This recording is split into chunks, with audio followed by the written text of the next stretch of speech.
याद रखें, जो नबी की गुस्ताखी करेगा हम उससे बर्दाश्त नहीं कर सकते।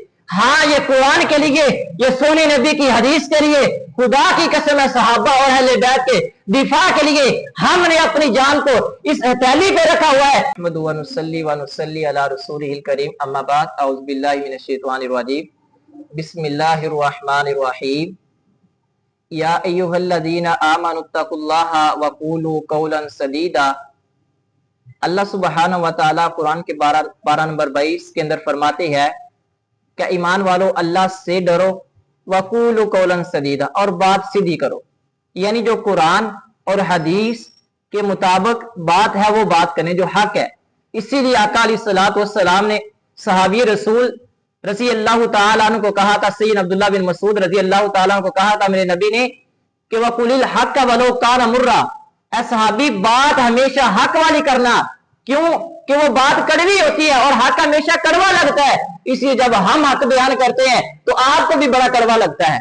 इसी तरह देखे मलफूजात, आला हजरत का मलफूजात नंबर 2 है, सफा नंबर 46 है। उसमें पता क्या लिखते हैं? कहते हैं कि जनाब एक पीर साहब थे, उनके एक मरीद थे, पीर का नाम अब्दुल अजीज बाग था।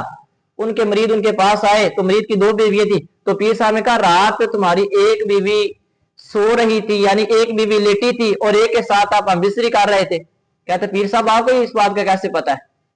कहता वो जाग रही थी, सो नहीं रही थी। तू तो कह रहा सोई हुई है, वो सो नहीं रही थी बल्कि वो जाग रही थी और तो दूसरी बीवी के साथ बिस्तरी कर रहा था। कहा हज़रत साहब आपको कैसे पता? कहा वहां एक बेड खाली पड़ा था। कहा जी पड़ा था और मैं था साथ। अब ये देखे, ये है इनके पीर, ये खुद भी बगैरत है, इनके पीर भी बगैरत है, इनके कारनामे भी बगैरत है, और ये सारे बगैरतों की लिस्ट में सबसे पहले नंबर पे आते हैं। इसीलिए जनाब कुरान ये कहता है वक़ूलू क़ौलन सदीदा, बात करनी है तो बिल्कुल सीधी बात करनी है। और पता है नऊज़ बिल्लाह मिन ज़ालिका मलफूजात में क्या लिखते हैं? कहते हैं कि अल्लाह के नबी अलैहिस्सलातु वस्सलाम कब्र में हैं, जिंदा हैं, हर रोज उनके ऊपर उनकी बीवियां पेश की जाती हैं और वो उनके साथ बाशी करते हैं। अब ये देख लें, ये मलफूजात के अंदर लिखा हुआ है, अल्लाह हज़रत के मलफूजात के अंदर ये सारे जितने मलफूजात है इनके अंदर क्या पड़ा हुआ है? और जनाब ये कुरान है, ये सोने नबी की हदीस है, इससे पकड़े, इससे मसाइल ले। जो बात आपको कुरान और हदीस से नहीं ना मिलती, याद रखे कि वो बात दीन इस्लाम का हिस्सा नहीं हो सकती। इस्लाम सारे का सारा क्या है? ये कुरान है, ये हदीस है। और इसी तरह इन्होंने नबी अलैहिस्सलातु वस्सलाम की गुस्ताखी की तो हद कर दी है ना। हमने पहले इस बात पे काफी बयानात दिए हुए हैं फिक़ह हनफी के अंदर भी कि ये सारे गुस्ताखी हैं, इनके अंदर अक्सरियत इनके गुस्ताखी हैं कि जो नबी की गुस्ताखी करेगा, याद रखें, जो नबी की गुस्ताखी करेगा हम उससे बर्दाश्त नहीं कर सकते।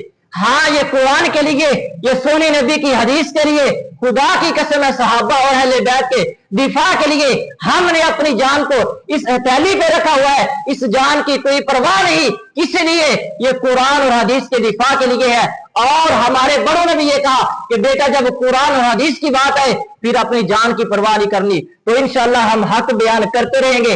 इसीलिए ये खुदा दे मुकाबले ते खलो कोई नहीं सकता, नबी तो वड्डा वली कोई हो नहीं सकता।